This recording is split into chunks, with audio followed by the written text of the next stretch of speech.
Un faux agent de l'eau et de faux policiers ont tenté de s'introduire chez un retraité de Mont-Saint-Aignan près de Rouen lundi. L'homme âgé de 90 ans a réussi à les mettre à la porte.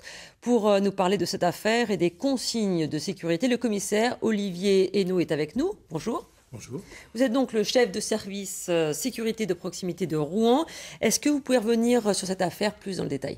Tout à fait. En fait, un faux agent des eaux s'est présenté chez une personne âgée de 90 ans, prétextant venir faire des vérifications. Et quelques instants après, deux faux policiers se sont présentés. L'un a attiré l'attention de la personne âgée pendant que le second montait à l'étage, récupérait un objet. Et quand ce second policier est redescendu, il a dit à la personne âgée, « voyez, le faux agent a été trouvé en possession de ce masque qui vient de chez vous, donc il a essayé de vous le dérober ». La personne âgée a bien percuté parce qu'elle s'est dit que l'agent des eaux n'étant pas monté au premier étage, il n'a pas pu aller chercher le masque et elle s'est dit qu'elle avait affaire à des voyous et elle les a remis dehors.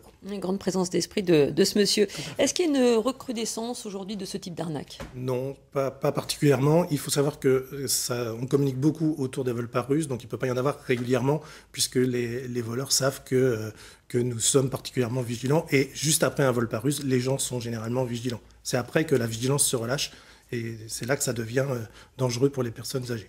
Voilà. Et d'ailleurs, ce sont toujours les personnes âgées qui sont ciblées ? La plupart du temps, parce que ce sont les personnes les plus vulnérables. D'accord. Est-ce que ce sont toujours les mêmes modes opératoires ?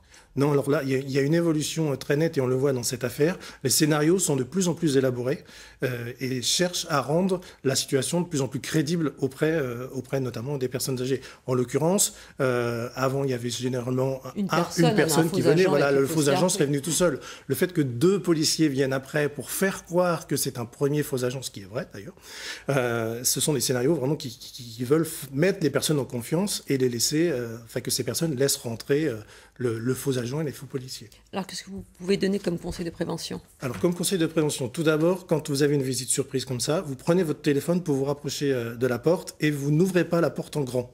Si vous avez une petite chaîne, vous laissez votre chaîne pour pas que les personnes rentrent.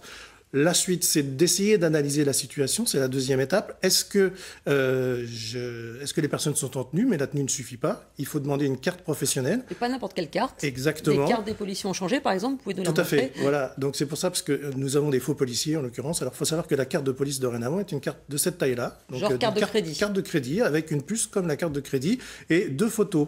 Donc c'est très important de vérifier. Quand on remue la carte, on voit les deux photos.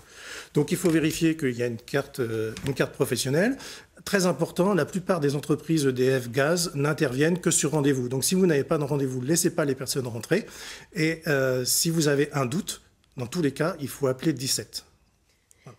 Commissaire Olivier Hainaut, merci beaucoup pour toutes ces informations. Merci.